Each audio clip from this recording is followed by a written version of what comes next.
El día de hoy vamos a tratar de ver un poco más allá de la elección, aunque obviamente el gran referente para lo que vamos a discutir es la elección misma. No tenemos resultados, evidentemente, con lo cual pues no podemos avanzar un poco más allá, porque el resultado también va a marcar qué es lo que sigue después de este verano caliente y a veces aburrido, a veces tedioso. Ya diremos qué es lo que pensamos cada uno de la elección, del proceso de campaña que acaba de terminar. Así que pues bueno, estamos en Radicales, empezamos.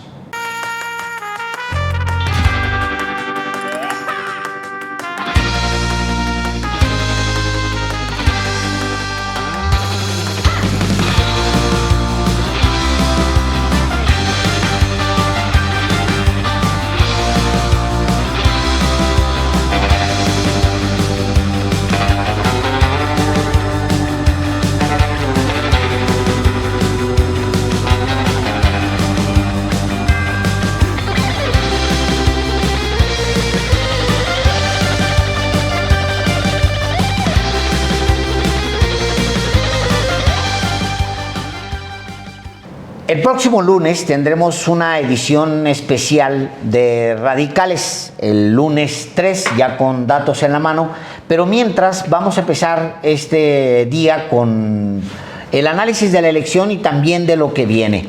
Bueno, creo que el eje va a continuar siendo Andrés Manuel López Obrador, ya me dirán lo que ustedes opinan. Creo que López Obrador va a seguir rigiendo una muy buena parte de la elección, la postelección, e incluso va a estar muy presente en los siguientes años, incluso con Claudia ya como presidenta, si es que gana ella, o con Xóchitl como presidenta, si es que gana Xóchitl, o con Álvarez Maínez como presidente, si es que gana, no sabemos, y además no podemos plantear una tendencia en este programa por la ley electoral. Pero creo que va a estar presente porque, uno, su legado es innegable para la izquierda. Dos, la oposición va a tratar de pasarle factura de 6 años que fueron muy canijos para la oposición. Y tres, creo que incluso va a ser herramienta para Claudia, y lo vimos en su último discurso, para Xóchitl, y ella no se centró mucho en él, y para el mismo Álvarez Maínez recurrir al presidente López Obrador. Yo creo que si la oposición se encarga de mantenerlo en la vida política, va a ser un error. Si van y lo traen por la vía judicial, digamos que lo atosiguen por la vía judicial, va a ser un error. Va a ser exactamente el mismo error que cometió Xóchitl Gálvez al ampararse para que no la mencionaran en la mañanera. Se van a equivocar, porque eso va a generar una gran adhesión y van a volver a convertir a López Obrador en el punto de referencia de la izquierda y van a convertirlo en el punto de cohesión de todo ese bloque. Entonces, pues bueno, pero sin duda yo sí creo que López Obrador va a estar muy presente en el tramo que viene. ¿Qué opinas, señor Delgado? Que López Obrador va a seguir siendo una presencia permanente en México, de unos y de otros. De unos me refiero al movimiento que él inevitablemente va a seguir liderando en términos de autoridad, sin convertirse en algo que a mí me choca personalmente, en que sean líderes morales. No, pero sí va a seguir siendo un referente inevitable hasta para la propia Claudia Sheinbaum, si se materializa el triunfo de ella. En muchos aspectos positivos, diría yo, pero va a seguir siendo también López Obrador una presencia permanente para sus malquerientes. No solo eso, van a ir por él, o van a querer ir por él. No le van a perdonar jamás a López Obrador el que los haya colocado frente a su propio espejo. No le van a perdonar jamás a López Obrador el que les haya arrebatado el poder en muchos aspectos, no solamente el gobierno de la República. No le van a perdonar jamás a López Obrador el que haya sacudido el tablero de las viejas reglas del sistema político mexicano y que esas reglas hayan hecho que hayan perdido privilegios las élites en el país. No solamente estamos hablando de partidos políticos, estamos hablando de las élites económicas, las élites intelectuales, las élites académicas, todo ese amasijo de intereses que López Obrador enfrentó, confrontó, le derrotó y él al final de cuentas venció. Y en ese sentido, pues está muy claro que estas élites van no solamente a presentar denuncias de todo tipo, las más disparatadas, contra López Obrador específicamente, y van a ser capaces de ir también a tribunales internacionales, particularmente la Corte Penal Internacional, acusándolo, escúchenlo bien, hasta de genocidio. Van a buscar judicializar todo. Lo que yo advierto desde ahora es que van a volver a fracasar y me temo que a la oposición hacia el próximo gobierno sí le conviene generar una nueva narrativa, sí le conviene inclusive estar dispuesto a generar nuevas reglas de competencia, inclusive la electoral. En la siguiente participación, si me lo permiten, hablaré no solamente de lo necesario, sino de lo urgente de generar nuevas reglas y nuevas instituciones, diría yo, para la competencia en México. El régimen de la transición está hecho pedazos y todavía esta elección se hizo con las viejas reglas y las viejas instituciones que ya dieron de sí. Me gustaría, precisamente porque es importante ver hacia adelante, argumentar por qué estoy diciendo esto. Es nuestra última emisión de Radicales antes de la elección. Sí. Y empiezo por agradecerles, Álvaro, Alejandro, Héctor también, por la posibilidad que tuvimos de, ¿cuántos programas hicimos hasta ahora? Como 19 o 20 programas desde el 5 de enero que empezamos y usted nos está viendo desde entonces. Sí. Discutiendo la elección, y es una paradoja que el día antes de la elección, o los días antes de la elección, no podemos hablar tantísimo de la elección porque no podemos hablar de sondeos, de tendencias, nos castigue el INE. Pero agradecerles la posibilidad que tuvimos de... No estuvieron muy divertidas las campañas porque, bueno, por muchas cosas que no puedo decir ahorita, pero ciertamente agradecerles la posibilidad de haber estado acá. Y qué bueno que comenzamos así hablando de Héctor Alejandro, de lo que hace un extremo placer y gusto estar con ustedes, ¿no? ¿Qué te vas o qué? No, pero pues eso es un momento importante porque pues ya va a ser la elección y un poco empezamos a hacer esto en torno a la elección. Entonces, ojalá estemos muchos años más acá, mucho tiempo, pero ha sido un gran viaje ¿no? La verdad. Yo soy de los que considera que López Obrador cada vez más se está convirtiendo en una figura de consenso nacional. Su figura ha trascendido a las izquierdas o a los partidos y sobre todo en las generaciones más jóvenes. No sé si puedo hablar de eso, yo creo que no, pero tiene altos índices de aprobación el presidente de la República. Me quedaré diciendo eso y cada vez los tiene más. Me parece que terminará su mandato siendo un presidente muy popular. Podemos llamarle de muchas formas, líder moral, referente, tótem, una figura que se va a parecer mucho a la de Lázaro Cárdenas. Empezamos hablando de eso el primer programa de Radicales. Y el presidente, ya con un índice de aprobación tan grande, difícilmente puede ser dardo de la oposición. Cometería un gran error otra vez la oposición en descargar todas sus balas contra una figura con tan altos índices de aprobación. Desde mi punto de vista, ese ha sido parte del error de la campaña de Xóchitl Gálvez, el haberse atrevido a nombrar a sus hijos como los nombró, a su presidencia como los nombró. Y además porque le impide construir una nueva narrativa en torno a la política nacional. si se quedan anclados en el anti-López Obradorismo, van a quedarse anclados en el discurso de los últimos 30 años. Y eso ha sido precisamente lo que los tiene huérfanos de ideas, incapaces de proponer algo distinto. Ustedes lo han mencionado varias veces ya en el programa. La oposición el 3 de julio del 2018 no llegó con una nueva idea, no llegó con absolutamente nada nuevo. Y eso los tiene en el escenario que los tiene. No diré más que eso. Para ir, digamos, operacionalizando esto de la venganza de la oposición hacia Obrador, yo diría que hay 3 tipos de venganza. La primera puede ser judicial, ¿no? Tú ya hablabas en la Corte Internacional. Yo creo que va a ser muy importante lo que pasa en la Ciudad de México. Sí, Santiago Taboada gana la Ciudad de México y logran apropiarse de la Fiscalía de la Ciudad de México. Ese podría ser el lugar desde el cual comenzarían, digamos, el combate contra el presidente. Que insisto, desde mi punto de vista, si fuera yo su asesor, no vayan por ahí porque ya no les funcionó, invéntense otra cosa. Pero bueno, ese podría ser, digamos, el caballito de Troya que podrían utilizar internamente para atacarlo judicialmente. Luego va a haber una suerte de venganza intelectual, intentar disputar la narrativa de lo que significó este sexenio. Ya lo han dicho algunos de sus representantes, de los representantes intelectuales de la derecha, el peor sexenio de la historia, el más sangriento, el más dañino, el que no sé cuántos millones de personas habrían muerto según ellos puntuales. Entonces va a haber una disputa por lo que significó este sexenio, y eso, como el cardenismo y como el juarismo, va a haber libros enteros de uno y de otro bando para intentar resignificar lo sucedido estos 6 años.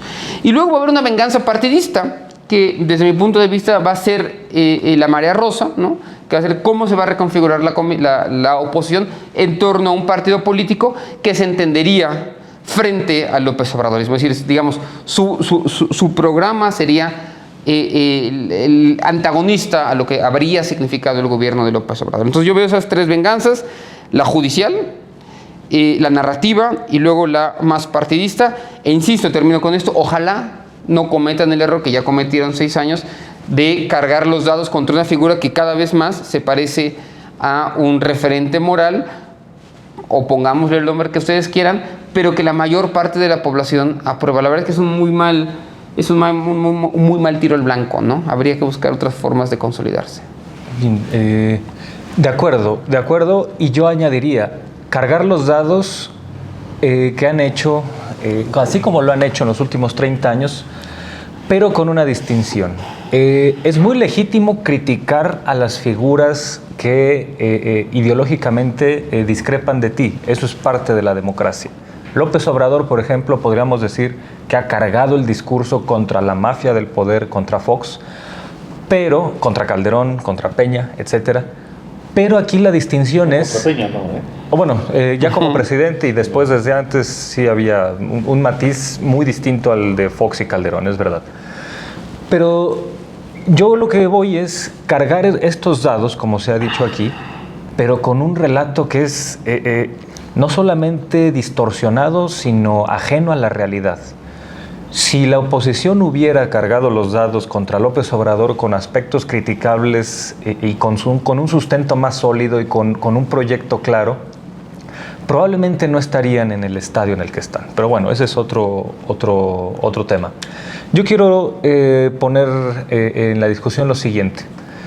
En un país presidencialista como México es muy fácil hablar de ismos. Hablamos del foxismo, del calderonismo, del salinismo, del cedillismo, pero hay algunas categorías que se han convertido en una cuestión más importante. Pensemos, como decía Carlos, en el juarismo y en el cardenismo.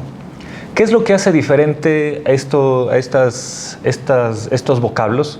Si nosotros decimos foxismo, por ejemplo, básicamente nos referimos solo al periodo que gobernó Fox y quizá a su entorno, pero nada más. Cuando hablamos de cardenismo, sí hablamos ya de una corriente ideológica fuerte que sigue vigente y que le dio sentido a las instituciones a ciertas instituciones de manera transeccional y que le dio ciertas bases de manera transeccional al país. Yo creo que el obradorismo en este momento se está convirtiendo ya en un concepto de esta magnitud. Ya no va a significar solo un sexenio y un gabinete y un entorno de políticos que gobernaron por un periodo. Se va a convertir ya en una corriente ideológica que va a representar ciertos valores, ciertas tesis ciertas prioridades en agenda programática y sí se va a convertir en un eje rector de la vida pública en los años venideros, como ya se ha mencionado aquí, ya sea para criticarlo, deturparlo o para defenderlo. Y me parece que podría valer la pena decir más o menos qué valores políticos implica esta corriente del obradorismo. ¿Dirías que aquí el símil sería algo así como el peronismo en Argentina, que de verdad vuelve dos corrientes completamente opuestas de opinión? Con las proporciones guardadas yo pensaría que sí, porque me parece que la figura de López Obrador ya desde antes había trascendido a la de una candidatura presidencial y a la de un presidente. Desde hace años ya se había convertido, por su biografía, por su excepcionalidad como actor político, pues en el principal referente de la oposición a diversos sexenios. Entonces ya había un liderazgo político que representaba a una serie de propuestas políticas que en suma son más o menos una síntesis de aquel nacionalismo revolucionario progresista que se ha incrementado, que se ha enriquecido con propuestas de otras izquierdas de carácter social y partidista. Más o menos eso es lo que significa el obradorismo. Y entonces lo que vendrá pues estará muy marcado, estará muy atravesado por una disputa a partir de esta corriente ideológica. Entonces, con esto cierro esta primera intervención. Yo pienso que ya hay algo muy importante cuando pensamos que obradorismo no va a ser solamente recordado como un periodo, sino que ya es una serie de valores políticos con los que se puede discrepar o no, a los que se puede uno ceñir o por completo o parcialmente o no, pero ya hay algo, ya se convirtió en un referente político que pues va a ser un eje central de discusión de aquí en adelante. Yo marcaría 3 ismos, recurriendo a tu idea, Héctor Alejandro: el cardenismo, el salinismo y el López Obradorismo. No podemos hablar del futuro del López Obradorismo porque lo vamos a vivir en tiempo real. Espero que nos toque vivirlo y que lleguemos sanos, aunque como los veo a ustedes de amolados, no sé, honestamente. Nosotros sí nos va a tocar, pero... Seguramente despelados para la juventud, ya está, ya. Seguramente nosotros sí lo vamos a vivir, pero ustedes no sé, yo los veo. Yo abrazo mi vejez mental desde hace años. Está muy bien. El cardenismo, los primeros años, entra en una crisis brutal. Sufre un desplazamiento inmediato. Los primeros meses de que termina Cárdenas su mandato, ya hay una contrarrevolución operando que está alimentada desde Estados Unidos, pero también está alimentada por el sentido carnívoro, digamos, de las clases políticas en México. Y alimentado también por la decisión de él dejar a Ávila Camacho como el sucesor, porque no tuvo la posibilidad de no hacerlo. No sé, yo eso lo pondría un poquito de lado, porque te voy a decir por qué. Porque creo que son 2 escenarios, un escenario que nunca vamos a saber qué habría ocurrido, que incluye la posibilidad hasta de una invasión de Estados Unidos. De una guerra civil. De una guerra civil. Como él mismo lo... claro, los 2 escenarios. La invasión de Estados Unidos era una posibilidad que el mismo Cárdenas plantea en sus memorias. O sea, él dice, no. Aquí era, los petroleros... Mira, los petroleros gastan en Cárdenas más dinero que en ningún... Los petroleros de Estados Unidos y de Gran Bretaña gastan en Cárdenas tanto dinero para publicidad como yo no tengo noticia con otro presidente extranjero. O sea, le dedican páginas enteras en Wall Street Journal, en New York Times, le dedican páginas enteras en el San Francisco Examiner, le dedican en las cadenas dinero a Cárdenas para tratar de doblarlo desde el extranjero, páginas y páginas y páginas, donde no había televisión realmente, donde la radio realmente no existía, sino que la gente se informaba con los impresos. Pero no me quiero desviar a esa parte, sino que se enfrenta a una desmovilización, el cardenismo, muy poderosa. El salinismo se enfrenta a la misma desmovilización. O sea, recordemos y nunca olvidemos que Salinas se va a hacer huelga de hambre. Apenas deja la presidencia, se va a una huelga de hambre al tratar de defender no a su hermano, su legado, su proyecto. Y aun cuando su proyecto es llevado, digamos, al extremo en el sedillismo, no hay sedillismo, diría, aun cuando el planteamiento salinista es llevado al extremo por alguien que resulta más neoliberal que el mismo Salinas, y ese es Ernesto Zedillo, lo borran. Zedillo hace todo para eliminarlo, para borrarlo, y en ese tránsito la defensa de Salinas no sirve para un carajo. Escribe un libro del tamaño de su ego, de este grueso más o menos. Dos libros. De uno más grueso que otro. Sí. Imagínate el ego que tienen que tener para llamarle México. Y luego escribe otro, ya directo, ya. Los otros dos no sirven. Bueno, escribo otro que se llama Zedillo es un ojete, ¿no? No se llama así, pero era aquel que se llamaba... ¿El paso difícil a la modernidad? No, el de la década, claro. Perdido. La década perdida. La década perdida. Sí, es el más voluminoso. Sí. Lo acabo de ver, digo. Sí. Bueno. ¿No lo leyó usted, Álvaro? ¿No lo leyó el libro? En su momento lo leímos Los todos. dos. Sí, claro. Sí, luego les hago preguntas. Ahora, Ese no está chico, lo que quieras. cuando quieras. Empezamos En ya vivo, si quieres. Y Órale. ya, aquí. No. Ahora, la diferencia entre el general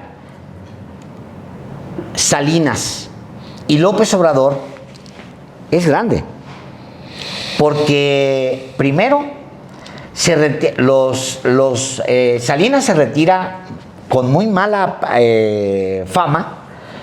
No sé si las encuestas, no recuerdo las encuestas, pero las encuestas eran muy fáciles de manipular, entonces no cito las encuestas, pero se retira con muy mala fama en muchos sectores que lo aborrecían básicamente. Al día siguiente de que deja la presidencia, las calles de la capital mexicana, y me acuerdo mucho de una crónica de, no me acuerdo de quién en Proceso, donde estaba una máscara de un Salinas en la calle. Porque la portada es La Venganza Popular. La Venganza Popular. Me acuerdo mucho de eso. Bueno, y en el caso del general, el general mismo permite que la contrarrevolución transite, porque sabe que no puede hacer nada. Lo único que puede es administrar su propia personalidad. Es lo único que puede administrar. El caso de López Obrador, creo yo, es muy distinto. Vamos a ver qué arroja la elección. Pero de eso también depende su defensa. Yo diría,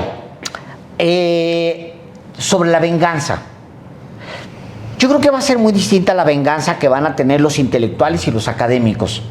Ellos no lo van a perdonar. No lo van a perdonar, lo van a perseguir, pero su venganza va a ser a través de textos, de ensayos, de libros, etcétera. Los partidos, yo creo que los partidos se van a clavar en lo siguiente. Los partidos son así, hombre. Al final estamos hablando de personajes muy menores, Marco Cortés, Alejandro Moreno Cárdenas, o sea, personajes, el mismo Jesús Zambrano, muy mediocres, muy poco inteligentes, no tienen argumentación más allá. Yo creo que los partidos se van a clavar en lo suyo.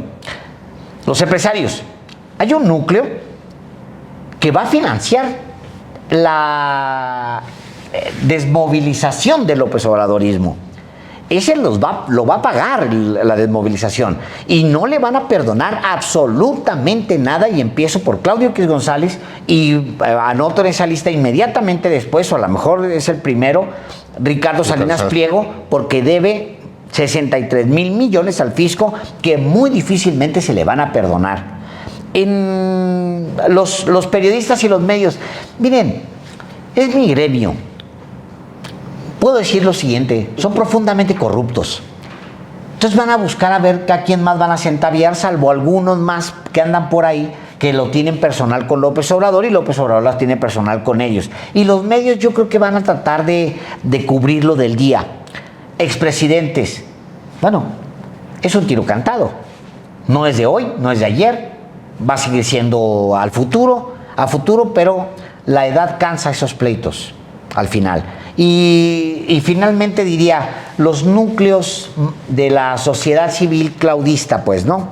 Donde caben los Álvarez y Casa y todo ese tipo de personajes, sí, van a tratar de hacer muchas cosas, pero yo creo que esos más bien están subordinados a lo que haga el núcleo empresarial. No es nuevo, pero en los malquerientes de López Obrador hay un frenesí. ¿Qué es un frenesí? ¿Cómo se define el frenesí? Es una violenta exaltación y perturbación del ánimo. Yo le llamo de otro modo. Están rabiosos, fúricos. Y este estado de ánimo, este estado emocional, no deja pensar, reflexionar adecuadamente en beneficio inclusive para ellos mismos. No solo va a descender ese frenesí, sino anticipo que se va a incrementar.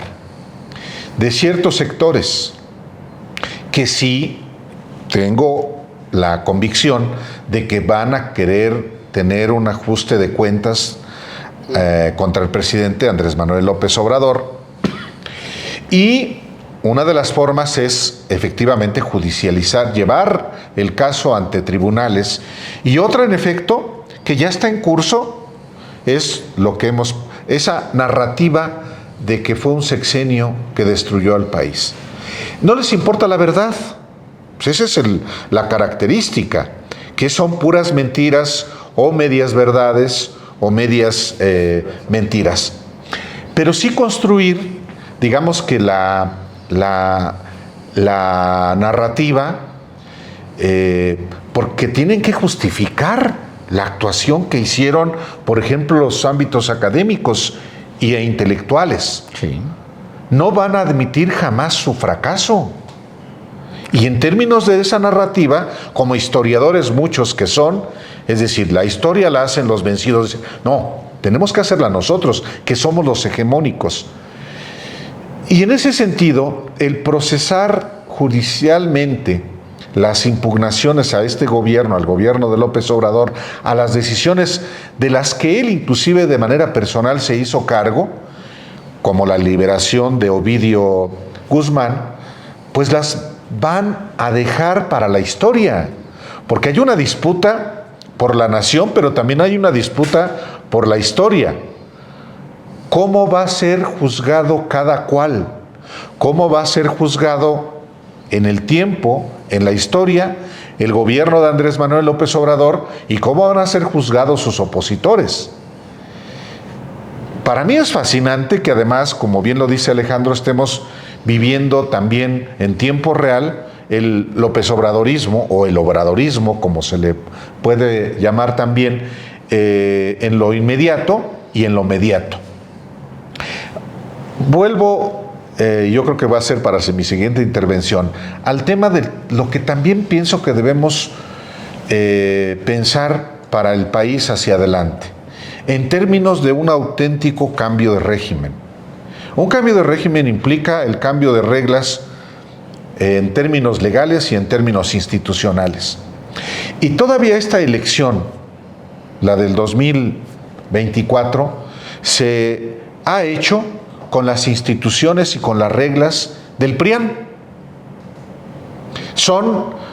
El INE es una creación del PRIAN. La propia Fiscalía para Delitos Electorales es una creación del PRIAN. El Tribunal Electoral, no solamente su creación, sino su integración, es del PRIAN. Las reglas electorales, incluyendo el financiamiento para los partidos políticos, viene del PRIAN. ¿Por qué no cambió nada en este gobierno de esas instituciones y de esas reglas? Porque el PRIAN no quiso. Y concluyo, el PRIAN fracasó ante sus propias instituciones y reglas. Debe ser un aliciente hasta para el PRIAN, independientemente del desenlace de la elección del 2 de junio, generar un cambio en las reglas porque ya ni para ellos resultan útiles. Que las reglas apenas cambiaron, eso nadie lo duda, pero que el sistema de partidos se transformó radicalmente, tampoco nadie lo duda. Esto, ya lo dijimos la vez pasada, es el coletazo del sistema de partidos de la transición. No puedo decir más. No, pero creo que no vamos a hubo ver. con qué sustituirlo, no se ha sustituido. Pero el 3 de junio se va a sustituir eso. Va a ser de golpe el cambio. Es decir, que no hubo demasiados cambios ahorita. Desde mi perspectiva, lo vamos a poder hablar ya con más libertad el lunes. Se va a reconfigurar todo. Creo que estamos ante un momento crítico en la historia contemporánea. Lo decía por ahí en un tuit. Yo creo que desde 1988 no habíamos visto una transformación tan brutal del sistema de partidos. La reconfiguración que se viene va a ser muy importante. Ojalá la podamos discutir aquí un día aquí en Radicales. Me quedé pensando en dos cosas. Nada más voy a mencionar dos cosas que ya se mencionaban antes. Una de ellas es que el profesor Meyer, aquí con ustedes, hablaba de los intelectuales del zapatismo y cómo el zapatismo, sin tener muchos intelectuales en su momento, logró perfilar una narrativa hacia el futuro bastante positiva y muchas de sus grandes ideas lograron sobrevivir. Más de 100 años. 100 años, la lucha por la tierra. Hasta hoy. ¿Para qué quería parvadas de abajo firmante Zapata? Y ojalá algo similar le pueda pasar al obradorismo en el sentido de que la disputa por la narrativa la ganen, digamos, los que rescatan lo mejor que tiene el obradorismo, como el reparto agrario, la horizontalidad, eran elementos importantes del zapatismo. Es decir, ¿quiénes van a definir lo que significó el obradorismo? ¿Quién define lo que es? Me contaban por ahí que ya hay un montón de asociaciones civiles llamadas cosas así como humanismo mexicano, mexicano humanismo, que se van a empezar. La rebatina del significado de ese sexenio va a ser importantísima. Desde mi punto de vista, lo más importante que deja el presidente y el eseísmo tiene que ver con el por el bien de todos, primero los pobres, el tema de la honestidad, el tema de la austeridad, que van a ser conceptos que se van a disputar hacia el futuro. Y esto nada más solo lo quiero vincular con lo que mencionaba Alejandro Páez antes. Lázaro Cárdenas, por N o por Y, no tuvo un sucesor que le importara tanto el legado del cardenismo. Por muchas situaciones, yo soy de los que piensa que Ávila Camacho fue una decisión acertada, puesto el contexto en el que estaba México en 1940, que el periodo de 1938-1940 era complejísimo. No fue la mejor y resultó muy costosa, pero en efecto. Yo creo que en el contexto mexicano de ese momento era por ahí. Y eso le costó a su propia narrativa, eso le costó a su propio legado y le costó algún tipo de traición a la Revolución Mexicana. Y le costó al país. Le costó al país. ¿Quién sabe? Porque la idea de Mújica podía haberle costado de otras maneras al país. Eso no lo sabremos y me gusta que aceptemos que nunca sabremos qué hubiera pasado en este país siendo Mújica presidente. Los riesgos que tenía globales el país en torno a eso fue una decisión muy complicada. Salinas de Gortari no tuvo quien cuidara su legado porque el día 1 estaba peleado con Zedillo y el hermano de Carlos Salinas de Gortari estaba preso pocos meses después. ¿Tendrá López Obrador quien cuide su legado? No haré ninguna mención, sino al discurso de una de las candidatas presidenciales ayer, que se compromete a cuidar el legado del presidente. Es decir, ahí está ese elemento frontal. Una de las partes fundamentales es: voy a cuidar el legado del presidente. Yo creo que ahí, en lo que sucede el domingo, se va a definir también el tipo de venganza y el tipo de cuidado que va a tener el legado del presidente de la República. Bien, yo para unir estas dos, bueno, no son posiciones discrepantes las que plantean. Son radicales. Son radicales, pero no discrepantes. Entonces, una cuestión que a mí me parece digna de recordar es que efectivamente Ávila Camacho está en un momento crucial en la historia, no de México, sino del mundo en ese momento. La Segunda Guerra Mundial. Nada menos que protagonizado el contexto internacional por una guerra mundial. Y el tránsito que le tocó observar a Ávila Camacho fue de la Segunda Guerra Mundial a la Guerra Fría, que también fue un proceso brutal. Entonces, esta sumatoria realista a las democracias de Occidente pues chocaba con el proyecto cardenista, pero me parece que una manera de resolver esa tensión fue limitar la política cardenista, pero mantenerla existente, sobre todo en el rubro de la política exterior mexicana y en un reformismo intermitente que se mantuvo excepcionalmente en América Latina por muchos años, 30 años por lo menos más.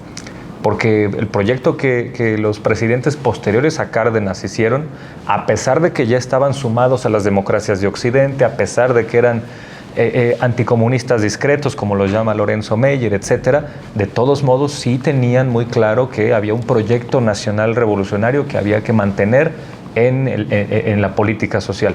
Y fue el único país que logró eso en el contexto de América Latina de la Segunda Guerra Mundial, de la segunda mitad del siglo XX, porque por menos de eso se gestaban golpes de Estado en el resto de la región, acusando de comunismo a este proyecto.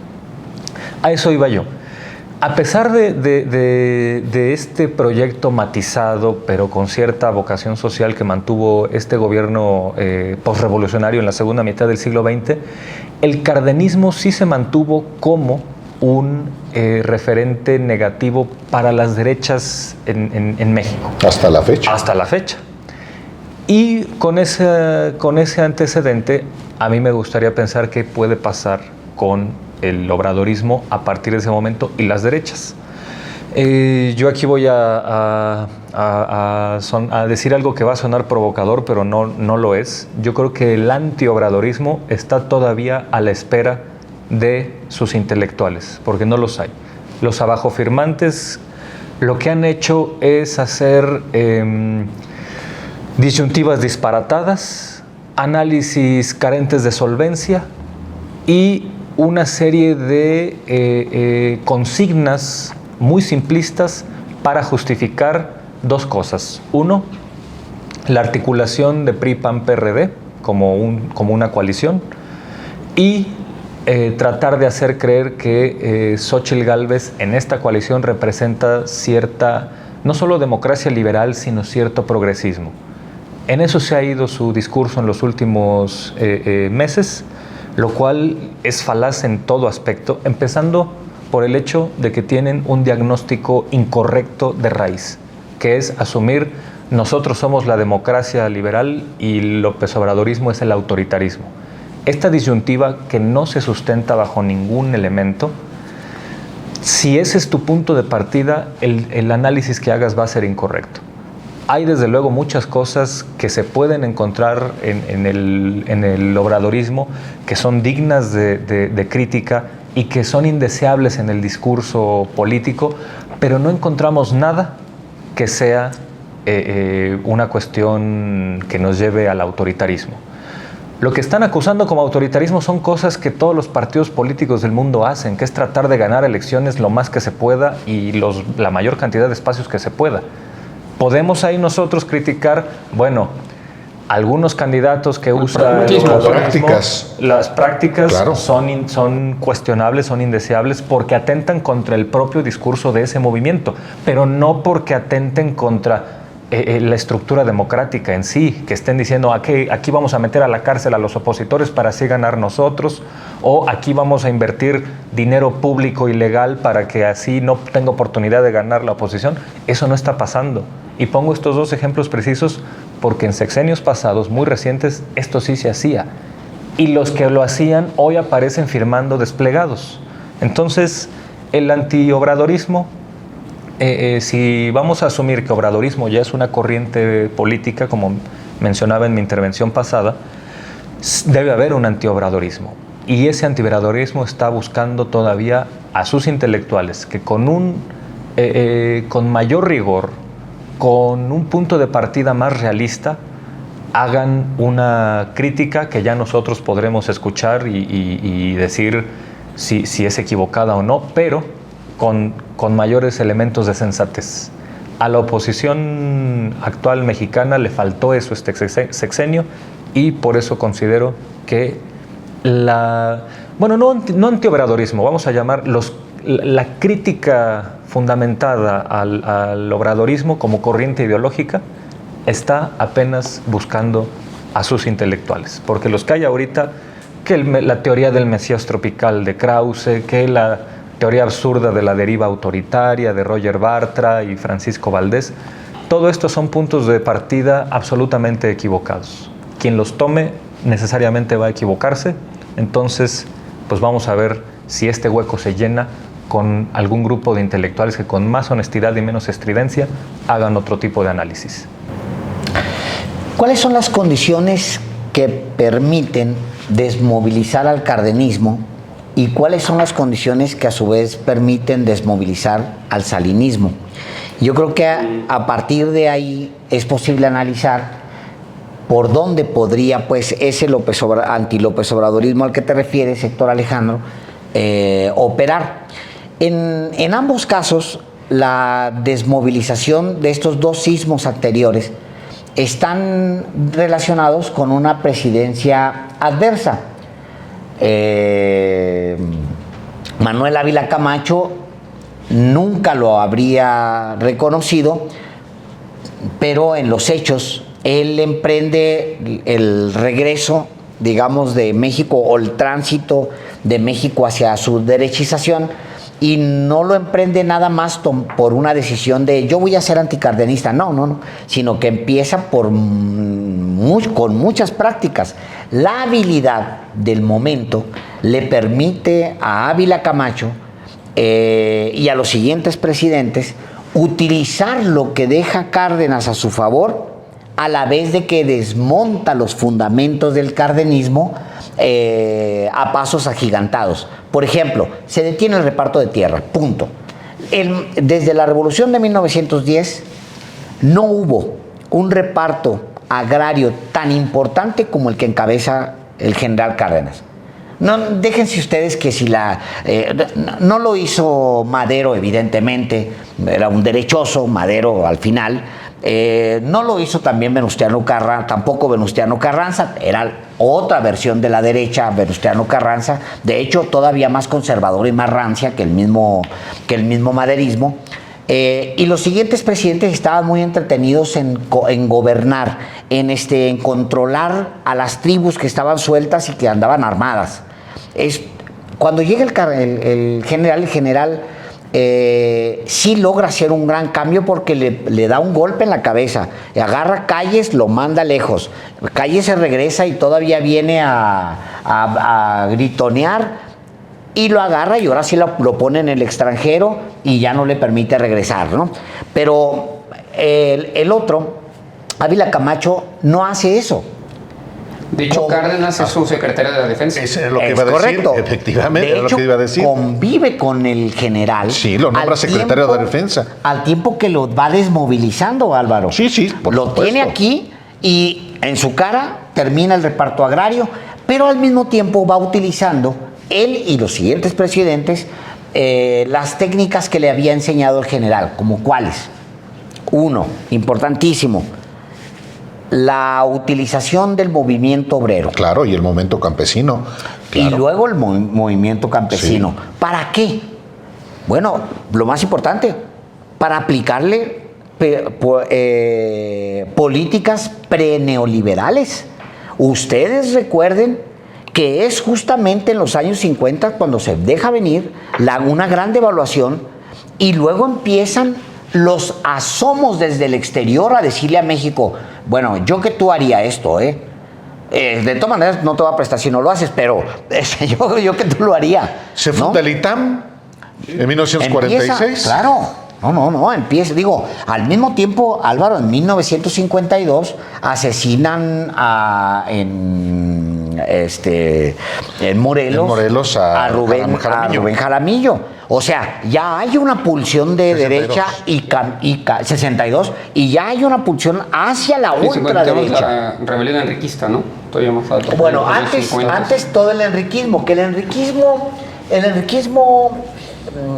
a ver, es una decisión de la revolución.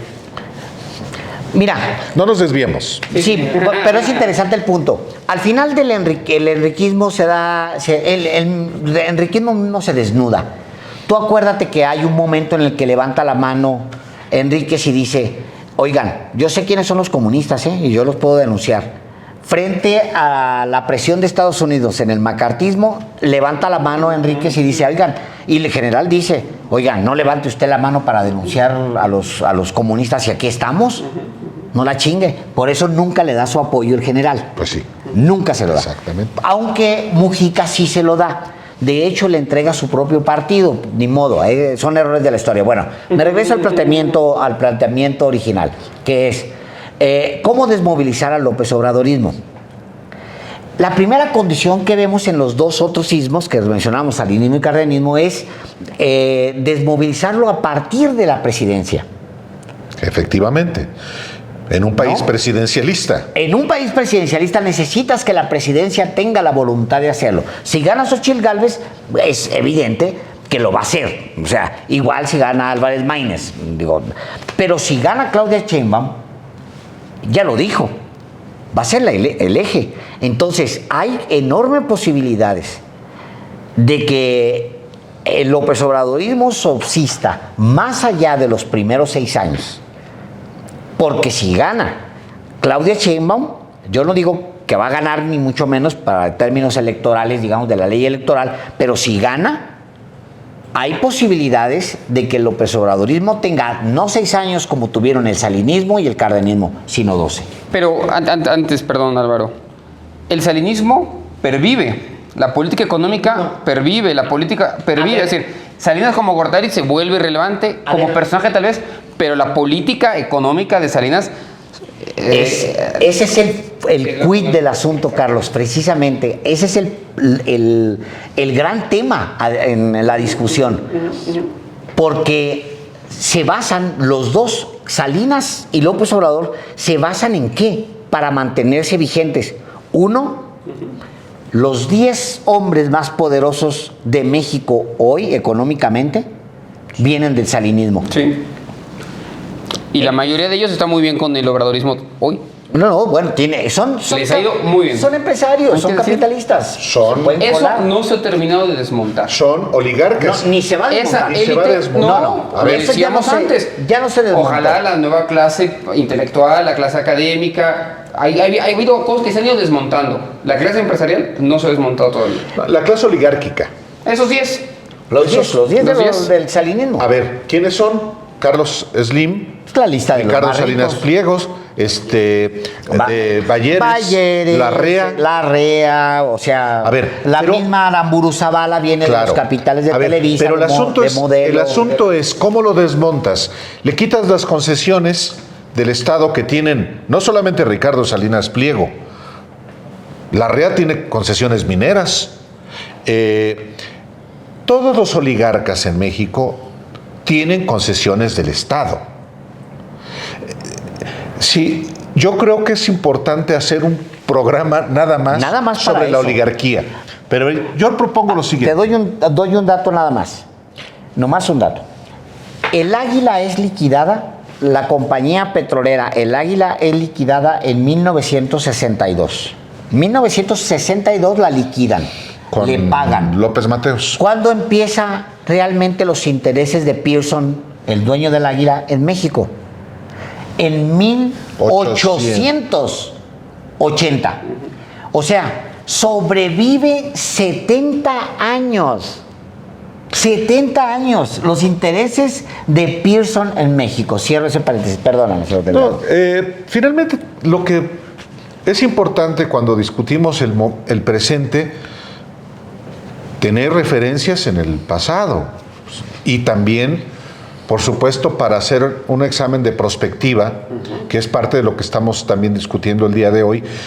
Es inevitable, es más, es obligado, porque finalmente somos, como por las diferentes formaciones que tengamos, tenemos referentes en el pasado.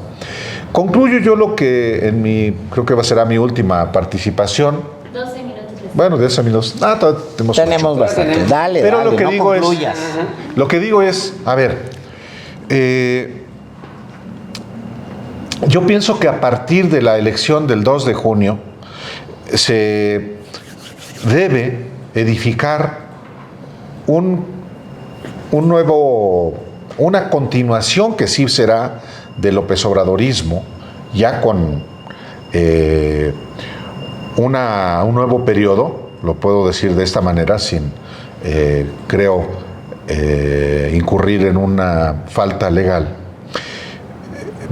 Yo lo que advierto al mismo tiempo de eso es que está hoy latente la posibilidad, y creo que es positiva, de generar una nueva fuerza opositora cuyo embrión podría estar en los organizadores de la marcha rosa, de la Marea Rosa, cuyo jefe es evidente, es Claudio X González, un oligarca que representa los intereses de la oligarquía, o por lo menos de una parte de la oligarquía. Los partidos tal como están hoy, me refiero a los de la oposición, ya no les sirven ni a ellos mismos, salvo que con los grupos que los controlan sigan viéndoles solamente como un negocio, y los van a seguir siendo si esta es la concepción, pero ya ni a ellos en el mediano plazo les va a servir. Digo esto porque estamos ante la oportunidad también el próximo año, en el 2025, de generar nuevas fuerzas políticas, como la Constitución lo establece, después de cada elección federal, presidencial, hay la posibilidad de que haya nuevas fuerzas políticas. Y eso también es positivo. Te preguntaría ahí, que ves cuántos partidos políticos, ¿cuáles partidos nuevos crees que están cantados, Álvaro? Incluyendo desprendimientos del López Obradorismo, de Morena, diría yo. Habrá quienes se sientan excluidos y que digan, a ver, nosotros venimos desde López Obrador, desde Tabasco, y luego en el 2000, y luego en el 2006, y hemos sido desplazados por oportunistas, expriistas, del Verde, y entonces ya no nos reconocemos en Morena, vamos a formar una nueva fuerza. Eso está presente. Y habrá de parte de la derecha más intentos. Y como lo dice Duverger, cuando hay izquierda, hay derecha. A la derecha habrá un reagrupamiento y una nueva fuerza política que ya no arrastre los desprestigios del PRI y del PAN, y en ese sentido se abre la oportunidad, como lo intentó hace 5 años, Felipe Calderón, al querer crear una nueva fuerza alterna al PAN. Hoy, o sea, ¿ves Marea Rosa y aparte los Calderones? ¿O en los Calderones ya no tienen ninguna posibilidad de formar? ¿Quiénes son? Felipe Calderón. El calderonismo residual No me suena. ya no les da. Exacto. No le da nada. Menos con su líder, Felipe Calderón, en su escondrijo en España y en la basurero de la historia. Sí, sí. Peor. No, sí veo a alguien, a ese partido que va a ser de extrema derecha. Porque no van a decir, porque la socialdemocracia ya la tiene, si es que se pone abusado, el partido de Movimiento Ciudadano. Tiene que ser un nuevo partido que no será de derecha, será de extrema derecha. Y salvo que le quite la agenda a MC. Si MC se pone abusado, o al PAN, es el partido emergente, claro. o al PAN, que le robe la agenda al PAN. Digamos al PAN se la puede arrebatar casi cualquiera. Así es, correcto. Digamos que entonces ves la Marea Rosa como tal, ¿no? Que consolidaría fuerzas del PAN, del PRI y de lo que quede del residuos PRD, de todos lados, para darle el matiz socialdemócrata. Pero va a ser un partido de ultraderecha con los jefes Salinas Pliego, Claudio X González, aunque se detesten, pero tienen intereses comunes, y esos serán los vasos comunicantes y la agenda que van a defender. Pero nada más dijiste uno. Por eso. Y los desprendimientos, decías tú, eventuales de Morena. El PAN puede seguirle. El PAN tiene todavía un impulso para ser el partido que busque capitalizar a la oposición, aunque sus liderazgos sean iletrados, profundamente corruptos. Y, sin embargo, habrá una nueva fuerza que le dispute el mercado al PAN, a MC también. Entonces, y un partido de izquierda que habrá que ver si logra atraer, porque ¿qué va a vender? ¿Somos lo verdadera Morena? Tampoco creo que jale mucho, ¿eh?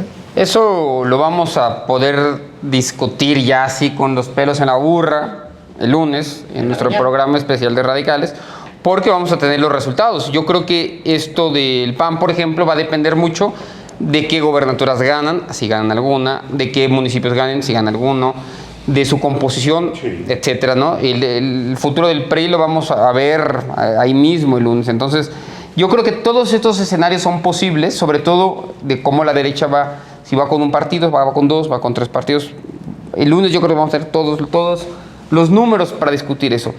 Quiero utilizar esta penúltima o última intervención solamente para discutir algo que me parece fundamental. El éxito de Claudia Sheinbaum pasa por no desmovilizar al obradorismo. Si Sheinbaum quiere ser una gobernante exitosa, en caso de que gane la presidencia de la República, como lo podría ganar Xochitl, como lo podría ganar Maínez, si Sheinbaum ganase la presidencia de la República, su éxito como gobernante pasará por la no desmovilización del obradorismo. Caso contrario a lo que sucedió con Ávila Camacho o con Salinas de Gortari, porque la legitimidad de Lázaro Cárdenas, en el caso de su sucesor Ávila Camacho, era la revolución, no era tanto el carlismo, era la revolución, se podía esconder en la revolución. Mientras en el caso de Salinas y de Zedillo era el PRI, era el partido hegemónico. En este caso particular, si desmoviliza a las bases en caso de éxito Claudia Sheinbaum y desmoviliza el propio obradorismo, se quedaría completamente sola frente a las fuerzas de la derecha. Entonces, eso no va a pasar jamás. Entonces, bueno, es muy interesante porque no solamente se trata de cuidar su legado por cuidar, digamos, la imagen del presidente y algunas ideas de la presidencia, sino por algo quizás más fundamental para ella, que funcione su gobierno. Porque donde era carismático Andrés Manuel López Obrador, eficacia y capacidad tendrán que ser las palabras claves. Pero eso no basta para ser legítimo, eso no basta para ser un buen gobierno. Necesita la movilización constante del obradorismo.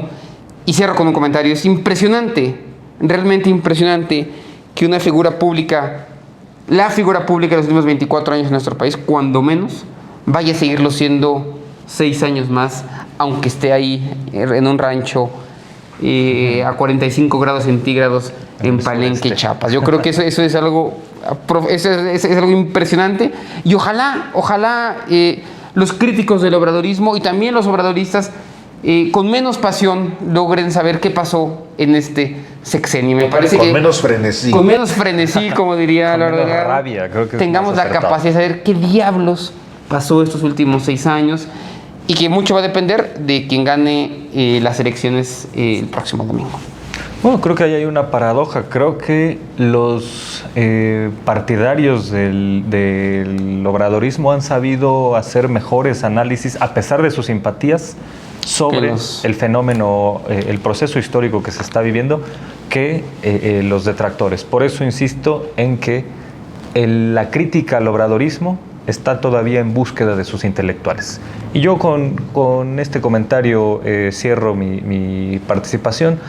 Creo que merece la pena mirar lo que pasó en la Marcha Rosa.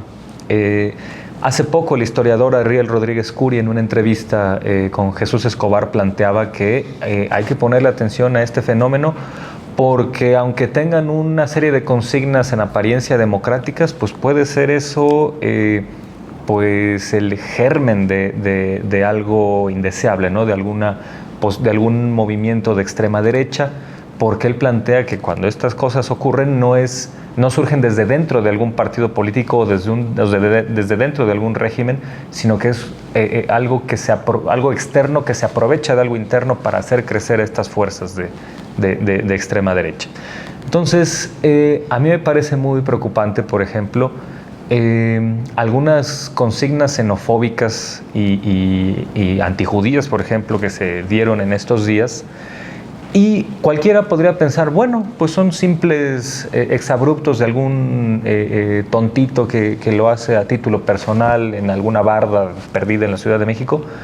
Y poco después un partido político acusa a una candidata de no ser mexicana y lo hace de manera con personeros importantes de este partido.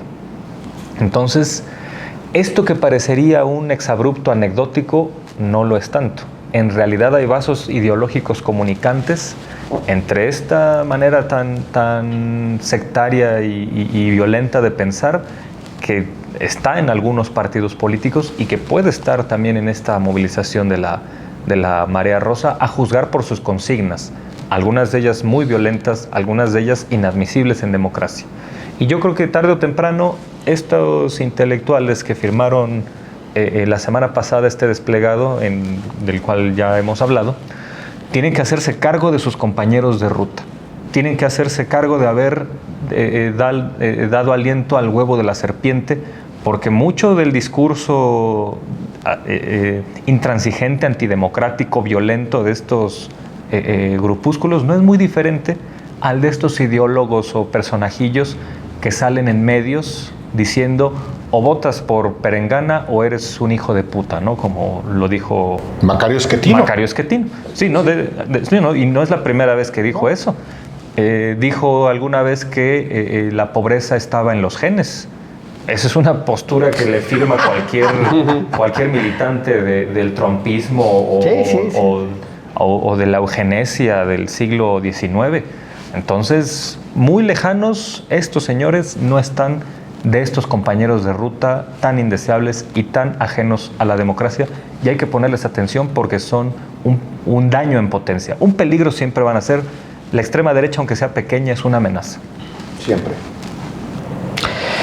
Bueno, pues llegamos al final. Siento como que nos quedamos con muchos temas en la mano y muchas ganas de plantearlos, pero por fortuna, para usted que nos escucha y que nos ve, el próximo lunes, este lunes que viene, el día 3 de junio, vamos a grabar una nueva versión, ya con datos en la mano y con todas las libertades para hablar de ellos.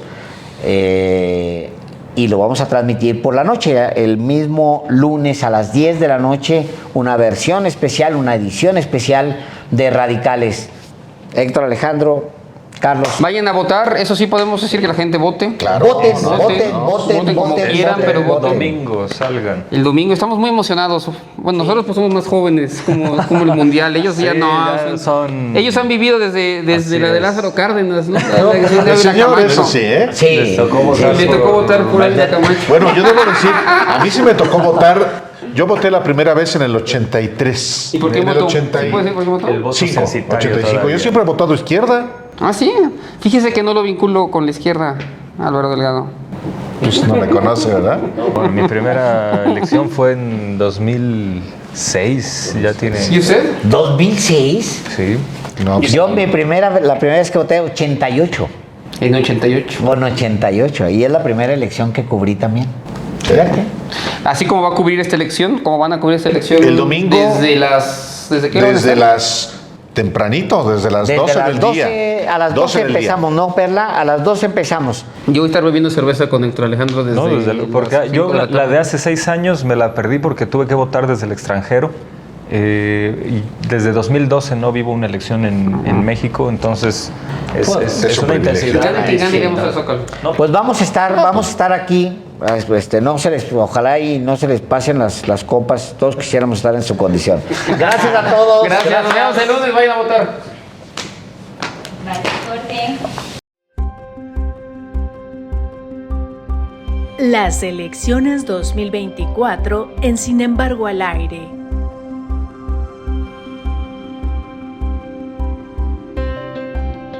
...2 de junio... Cobertura sin descanso desde el mediodía hasta el cierre de la jornada. A las 12 horas, Montserrat Antúnez y Dulce Olvera. A las 2 de la tarde, Romina Gándara y Pedro Mellado. A las 4 de la tarde, Daniela Barragán y Perla Velázquez. Y desde las 6 de la tarde, los periodistas Emisión Especial, Álvaro Delgado y Alejandro Páez Varela, con reporteros, editores y analistas, con el minuto a minuto de la jornada electoral.